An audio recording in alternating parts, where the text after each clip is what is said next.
Well, I'm alongside Kevin Kilban and Stephen Caldwell, who does still have his kilt on. Maybe a little bit less of bravado than there was about... I can't go to the pub like all the fans in Munich to drown my sorrows. OK, Germany.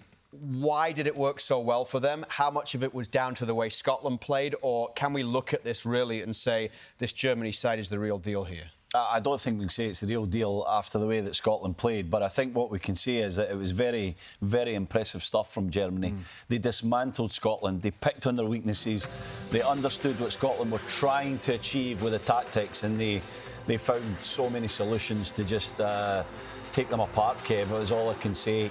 The worrying thing for me was the way that they got in behind the midfield of Scotland, in front of that defence, opened up the flanks, you know, went into wide areas, but with a purpose to come back inside to their key men, Gundogan, Musiala, Wirtz, getting so much space. Havertz is that kind of false nine coming off the line. It was really good stuff, but boy, the space that Scotland gave them between the lines and then off the front, that edge of the box was open all day. We see with the goals there, don't we? Yeah, I think we can be critical of Scotland for how they went about things. Didn't engage in midfield. That's all I would say, how Steve Clarke set them up, because they didn't play with a low block and they didn't actually go and engage high up the pitch. So they kind of sat in between and did nothing. You'd look at that and say, yes, sometimes that's in modern day terms now it's called the mid block, but you've still got to engage at some stage, and Scotland didn't do that. And the way that Germany played, the fluidity of the movement up front between Musiala and Wirtz, and then Kai Havertz, who was continuing to stretch Scotland, it was very impressive from Germany. Very impressive.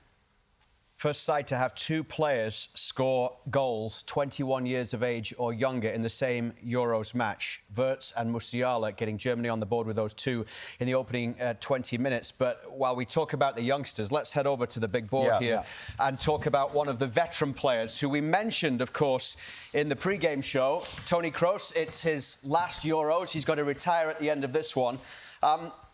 What about this for a performance today in terms of passing? Toni Kroos. Superb. 101 attempted passes and 102 completed. Scotland as a team only had 193 successful passes, but only missing one pass all game, Kev. Yeah, we highlighted him before the game, didn't we, Stevie? We were looking at Toni Kroos. And the one thing I mentioned before the game, Stevie, he takes risks with his passing. Every time he's on the ball, or even when the ball's actually on the other side of the field, you have to watch me. I would impose anyone, or say to anybody at home, any young midfielder, watch Toni Kroos when the ball's on the other side of the field.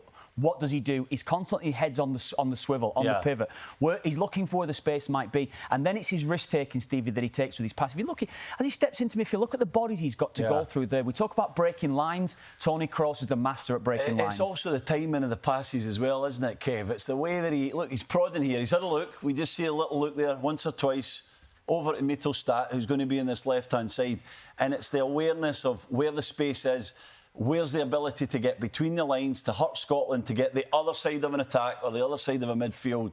And he just does it so well. But it's this finding of the space, and that is not pressure, Kev, is it? No. That is not pressure against this guy. It's got to be tighter from McTominay. Otherwise, he does things like this, 50-yard passes. I know we'd look at McTominay in here, but he actually slipped there, Stevie, on that long diagonal ball. And I think when you're looking at Toni Kroos when he's doing, look at those stats, incredible. We'll be looking at him through these knockout stages to see how many balls he gives away, because he's that good. And a lot of his passes are forward, and that is what opens up games. You've got to be a risk-taker as a midfield player nowadays, and he does it perfectly. We've got to find this pass, this one that he gave away.